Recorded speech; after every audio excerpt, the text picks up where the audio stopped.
Easy guys, Dom here from Cringy Dad Gaming. So in this video we're going to be taking a look at a hardcore survival server on the new Takistan Plus map for Dayz. This is from the Gravy Gang, and this server does things slightly different to any of the other servers I've played on. So I thought I'd jump in and give it a try, and I've been playing it for a few days now, and I just thought I'd share my thoughts on my experience so far.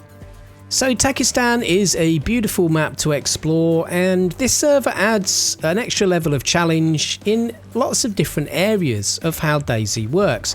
One of the ones that I really do like in terms of challenge they've added is the S gunplay mod, which totally changes the way guns handle, how they scope in, and how much recoil you get depending on the caliber of the weapon you are using. Now this adds an extra level of challenge, may that be from killing infected around the map or hunting down the enemy AI that roam this map. Now some areas will have large numbers of infected, and I don't know if it's just me, but some of these infected seem to do an awful lot more damage than what they would normally do.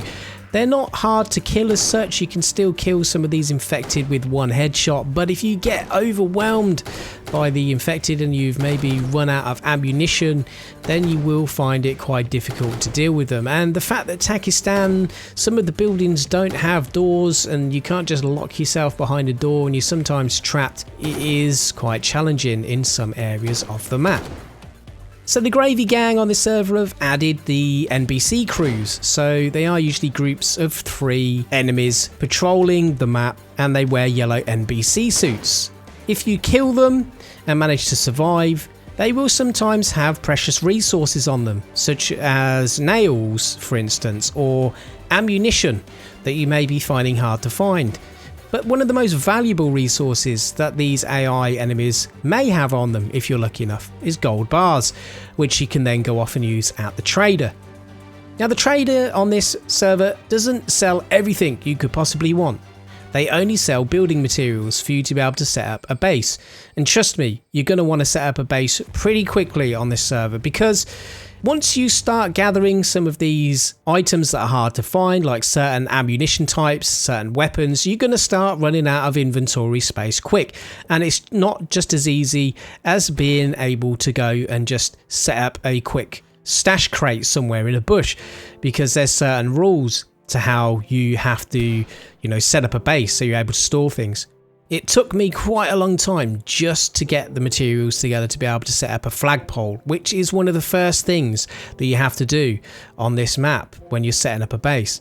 Followed by having a lockable item like a tent with a code lock, or maybe a locked door on a building, before you can then register your base on the server's Discord. Now, there are areas that you can't build in, and it is maybe a strategic choice where you decide to set up your base. But once you've grinded a little bit and done some of the missions that you can do in the map, such as the rad zone missions that you saw at the beginning of the video there, a nuke dropping, these things are pretty cool and quite enjoyable to do. You will get a warning on the screen every now and then saying that a plane with a nuke is going to a particular military base within the map. And if you're in that military base when this nuke is about to drop, it can sometimes be pretty difficult to get out of the blast radius. If you're caught inside that blast radius, you are going to die, and you're pretty much going to lose all your hard work. Everything you've got on you is pretty much going to be lost. If you're outside of the blast radius but still within the radioactive area around the military base, and if you don't have a gas mask on, then you're going to get radiation sickness. Now there are these decontamination showers that are quite close to the main 2 military bases that do have these nukes dropped on them. So if you do get, radiation sickness, you can go and use these decontamination showers. But with a gas mask and maybe a pickaxe, it means you're able to go off and do the rad zone mission itself, which means you have to bury radioactive material spread around the area from the nuke. And once it's all been buried, you can then usually find this little loot crate that appears that usually has some decent weapons, ammunition, and maybe sometimes gold bars within them. So it's a nice little distraction from the usual scavenging that you're doing in Dayz. It will sometimes yield some decent rewards to get you started, but getting started in this server is probably where it is quite difficult, because without a map and knowing where you are at the start of this server, it can be very difficult to get established, especially if you run into one of these AI patrols before you've managed to get yourself some weapons to be able to deal with them. Overall though, once I got in the swing of how the server was running, it wasn't that difficult to kind of get established with a half decent base, getting some gear together, some weapons, ammo and food. Although I did find that food is very easy to find, and not only is it easy to find, but you also get a lot of food from killing the infected. They will often have tinned food on them and canned drinks. I would maybe like to see the amount of food and drink found in this server to be nerfed quite considerably, maybe forcing players to have to go out and hunt for animals or maybe grow their own food. But I do also understand that there needs to be a fine balance, because each player has different level of skills, and there's nothing worse than people dying from hunger and thirst over and over again and getting very frustrated. They don't want that to happen, obviously, because they don't want people to, you know, leave the server. They want to build a decent community of players. Now, I've met some really cool people playing on this server so far. The fact that it is player versus environment means that you've not got the worry of other players killing you, giving you freedom to not only explore the map, but also get involved with some of the activities that the game offers, such as hunting the AIs or doing the rad zone missions. I think the server may be introducing, you know, more things to do within the map to be able to keep you occupied and maybe earn certain rewards. Now, at the moment, they do have airdrops in the server, which are also quite helpful, because I found that certain medical supplies are very hard to find. Things like bandages, tetracycline and other things that you may need for a medical emergency, you really will struggle to get them, even if you visit some of the areas that are known in this map to yield medical supplies, such as the medical tents spread out throughout the map. Some of these airdrops will have medical supplies in them when they drop, so seeing the notification of where these airdrops are going to land and then going off and trying to get to them first before other players can sometimes be the difference between living and dying.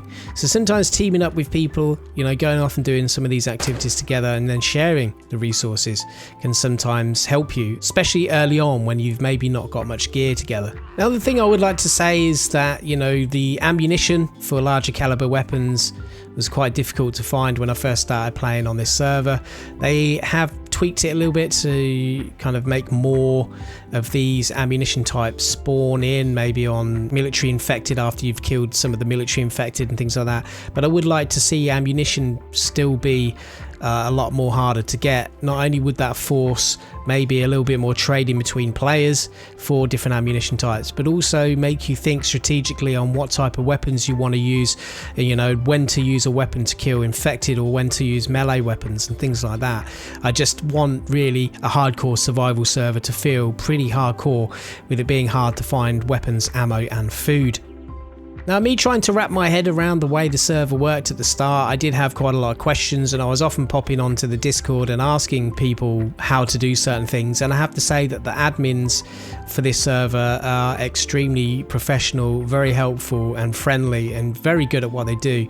One of the members of the admin team is Morty as well. You may have come across an awful lot of fantastic mods from Morty across various Dayz servers, and he is heavily involved in this server, always taking feedback on board and fine-tuning the mods to make sure they work to the best that they can to give you the best experience. I have to say, overall, my experience in this server has been good fun, and I'm really excited to see how the server progresses over time, because as I said, it is still a relatively new server. They are still building on it, and they will take suggestions on board on the Discord channel as well, and if they like the suggestion, then possibly implement that into this server as well. But for any of you out there that want to check out Takistan Plus, or want to play on a server that's done slightly differently with how it runs, then definitely check out the Gravy Gang. I will put some information in the video description for the server and their Discord. So, I hope you've liked this little sneak peek into a new server, and if you've enjoyed the video, don't forget to like, comment and subscribe, and I'll catch you guys on another video. Thanks for watching.